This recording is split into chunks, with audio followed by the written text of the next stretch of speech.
Hi friends, எல்லாரும் எப்படி இருக்கீங்க? நான் ரொம்ப நல்லா இருக்கேன். நீங்களும் நல்லா இருப்பீங்கன்னு நினைக்கிறேன். Welcome back to my channel Samayalosai. நான் அம்பிகா சுரேஷ். இன்றைக்கி நம்ம இந்த விலாகில் பார்க்க போகிறது என்னென்னு பார்த்தீங்கன்னா, நேற்று அக்ஷய திருதியை. ஸோ நம்ம வீட்டில் என்ன மாதிரி பூஜை வழிபாடுகள் செஞ்சுருந்தோம் அப்படிங்கிறத நான் உங்கள் கூட ஷேர் பண்ணிக்கிறேன். வாங்க நம்ம இப்போ வீடியோக்குள்ளே போகலாம். நமக்கு காலையிலே டைமிங் பார்த்திங்கன்னா இப்போ 4:30க்குலாம் நம்ம வந்து காலையில் சீக்கிரமாகவே எழுந்து முடிச்சிட்டோம். வந்து பார்த்தது முதல்ல பார்த்திங்கன்னா இந்த வெடிவெள்ளி தான். ஸோ காலையில் ரொம்ப சந்தோஷமாக இருந்து, ஏன்னா இது வரைக்கும் நம்ம வீட்டு வாசலுக்குனே நான் வந்து உண்மையாகவே பார்க்கல. ஸோ அது வந்து பார்த்ததுமே ரொம்ப சந்தோஷமாக இருந்துச்சு. அதுக்கப்புறமா நம்மளோட ரொட்டீனை நம்ம ஸ்டார்ட் பண்ணிட்டோம்.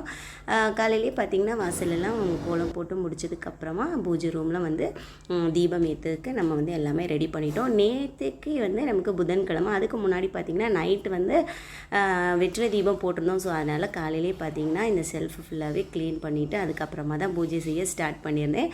ஸோ அதெல்லாம் எடுத்து நல்லா க்ளீன் பண்ணிவிட்டு ஃபஸ்ட்டு வந்து பூஜை ரூம்லாம் நல்லா தொடச்சி விட்டுட்டு அதுக்கப்புறமா தான் நம்ம வந்து பூக்கள்லாம் வச்சு அலங்காரம் பண்ணிவிட்டு நம்ம வந்து தீபம் ஏற்றிட்டோம். தீபம் ஏற்றினதுக்கப்புறமா நம்மளுடைய நிலைய வாசலிலையும் நம்ம வந்து தீபம் ஏற்றி மகாலட்சுமியோட பாதம் வரைஞ்சிட்டு அதுக்கப்புறமா நம்மளோட பூஜை வழிபாடை நம்ம வந்து ஸ்டார்ட் பண்ணிட்டோம்.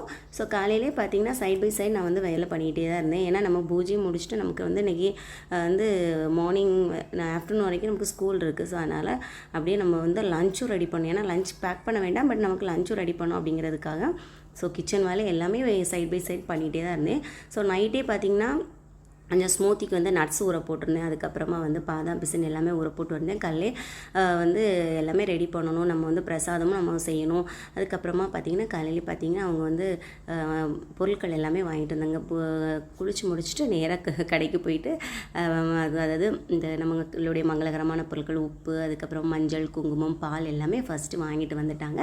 வாங்கிட்டு வந்ததுக்கப்புறமா வந்து நான் வந்து இங்கே வந்து நிரந்தர கலசம் தான் ரெடி பண்ணியிருந்தேன். 5 மங்களகரமான பொருட்கள் வச்சு நிரந்தர கலசம் ரெடி பண்ணிவிட்டு அதுக்கப்புறமா அன்றைக்கி மகாலட்சுமிக்கு வந்து 3 பொருட்களால் அபிஷேகம் பண்ணியிருந்தேன். காலையிலே பார்த்திங்கன்னா பால் அபிஷேகம், அதுக்கப்புறமா வந்து தயிர், பன்னீர் வச்சு நான் அபிஷேகம் பண்ணியிருந்தேன். நம்ம பால் அபிஷேகம் பண்ணால் கண்டிப்பாக தயிராலையும் நம்ம அபிஷேகம் பண்ணணும். வெறும் பால் மட்டும் பண்ணக்கூடாது, நம்ம வந்து தயிராலும் கண்டிப்பாக பண்ணணும். பண்ணிவிட்டு அன்றைக்கி வந்து பன்னீரும் வச்சு நான் பண்ணி முடிச்சதுக்கப்புறமா நான் வந்து பிரசாதம் என்ன பண்ணியிருந்தேன் அப்படின்னா, அன்றைக்கி வந்து பால் பாயாசம் தான் செஞ்சுருந்தேன். ஸோ எல்லாமே வந்து நம்ம வந்து 7 மணிக்குள்ளே நம்ம வந்து பூஜை பண்ணணும் அப்படிங்கிறதுக்காக நான் வந்து நம்மளுடைய ரொட்டீனை வந்து வேகமாக செஞ்சுக்கிட்டே இருந்தேன். ஸோ ஃபஸ்ட்டு வந்து மகாலட்சுமிக்கு அபிஷேகம் முடிச்சதுக்கப்புறமா இந்த தண்ணியை வந்து நம்ம வந்து கால்படாத இடத்துல நம்ம வந்து விட்டுறணும்.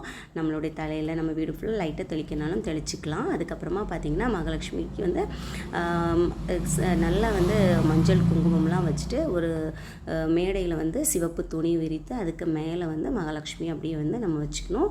வச்சுட்டு அதுக்கப்புறமா குத்து விளக்கு ஏற்றுறது வந்து மிகப்பெரிய சிறப்பு. அதுக்கப்புறமா வந்து நம்ம வந்து பூ பார்த்திங்கன்னா அன்றைக்கி மல்லிகைப்பூ வாங்கி வச்சுருந்தேன். ஸோ 2 நாளைக்கு முன்னாடியே நான் வாங்கி வச்சேன். எப்படியும் அன்றைக்கி வந்து ரேட் அதிகமாக இருக்கும்னு தெரியும், அதனால் பூ எல்லாமே நான் வாங்கி வச்சுட்டேன். நம்ம வீட்டில் வந்து இருக்கக்கூடிய சிலைகளில் முக்கியமானது பார்த்திங்கன்னா மகாலட்சுமி, அதுக்கப்புறமா வந்து அஷ்டலக்ஷ்மி, அதுக்கப்புறமா வந்து இந்த கோமாதா சிலை. இது வந்து ரொம்ப ரொம்ப முக்கியம். ஸோ அது வந்து வாங்கி வைக்கிறது அப்படிங்கிறது நம்மளுடைய எல்லா பூஜையிலையும் வந்து இவங்களை வச்சு வழிபடுறதுங்கிறது மிக சிறப்பு அப்படின்னு சொல்லலாம். அதுக்கப்புறமா மங்களகரமான பொருட்கள் நம்ம காலையில் வாங்கிட்டு வந்தாலும் உப்பு, மஞ்சள், குங்குமம் எல்லாமே முன்னாடி வச்சுட்டு அதுக்கப்புறமா வந்து இந்த விளக்கு வந்து நான் வந்து இப்போ வந்து தக்ஷின் சித்ரா போயிருந்தாலும் ஸோ அங்கே இருந்தால் இந்த விளக்கு வாங்கிட்டு வந்து ஸோ நைட்டே வந்து அதை வந்து தண்ணியில் போட்டுட்டு நல்லா க்ளீன் பண்ணிவிட்டு அதுக்கப்புறமா வந்து இன்றைக்கி தான் முதல் நாள் நம்ம வந்து புதுசாக வந்து விளக்கு ஏற்றணும் அப்படிங்கிறதுக்காக நான் வந்து இது வந்து 7 முக விளக்கு ஸோ வாங்கிட்டு வந்து அன்றைக்கி தான் நான் வந்து ஏற்றிருந்தேன். ஸோ அப்படியே வந்து காலையிலே பார்த்திங்கன்னா இந்த பக்கம் வெத்தலை, பாக்கு, பழம், அதுக்கப்புறமா ஒரு கிண்ணத்தில் வந்து பால் அதுவும் வச்சுட்டு நல்லா வந்து பூஜையை வந்து நிறைவாகவே செஞ்சு முடிச்சிட்டோம். நம்மளால் நம்ம வீட்டில் என்ன இருக்கோ அதை வச்சு நம்ம வந்து காலையிலே 7 மணிக்குள்ளே பண்ணிடணும் அப்படிங்கிறதுக்காக நான் வந்து சீக்கிரமாகவே எல்லாமே செஞ்சு முடிச்சிட்டேன். நம்ம வாழ்க்கையில் பூஜை வழிபாடு எந்த அளவுக்கு நம்ம வந்து இம்பார்ட்டன்ஸ் கொடுக்குறோமோ அதை விட வந்து இம்பார்ட்டன்ட் கொடுக்குறது நம்மளுடைய தன்னம்பிக்கை, நம்மளுடைய விடாமுயற்சி, நம்மளுடைய கடிமை உழைப்பு தான் நம்ம வாழ்க்கையில் ஒரு உயர்வை ஏற்படும். கடவுள் வந்து என்றைக்குமே நமக்கு பக்கபலமாக இருந்து நம்ம வந்து ஒரு தூணாக தான் இருந்து நம்மளை சப்போர்ட் பண்ணுங்களேன். நம்மளுடைய விடாமுயற்சி, நம்மளுடைய உழைப்பு தான் நம்மளை உயர்த்தும் அப்படிங்கிறத என்றைக்குமே நம்ம வந்து நம்மளுடைய மைண்டில் நம்ம வச்சுட்டு நம்ம பாதையில் நம்ம போயிட்டே இருக்கணும். அப்படியே பார்த்திங்கன்னா அன்றைக்கி வந்து லஞ்ச் வந்து கீ ரைஸும் பண்ணிவிட்டு அதுக்கப்புறமா வந்து பன்னீர் கிரேவியும் பண்ணி முடிச்சுட்டு அன்றைக்கி ஸ்மூத்தி சொல்லியிருந்தேன்ல, ஸோ அந்த வந்து நட்ஸ் போட்டு ஸ்மூத்தியும் ரெடி பண்ணிவிட்டு என்னோடய லஞ்ச் எல்லாமே நான் ரெடி பண்ணி வச்சுட்டு அப்படியே நான் வந்து கிளம்பிட்டேன். கண்டிப்பாக உங்களுக்கு இந்த வீடியோ பிடிச்சிருக்குன்னு நினைக்கிறேன். இந்த வீடியோ பிடிச்சிருந்தா நம்ம சேனல் லைக் பண்ணிக்கோங்க. இன்னொரு வீடியோவில் பார்க்கலாம். தேங்க்ஸ் ஃபார் வாட்சிங்.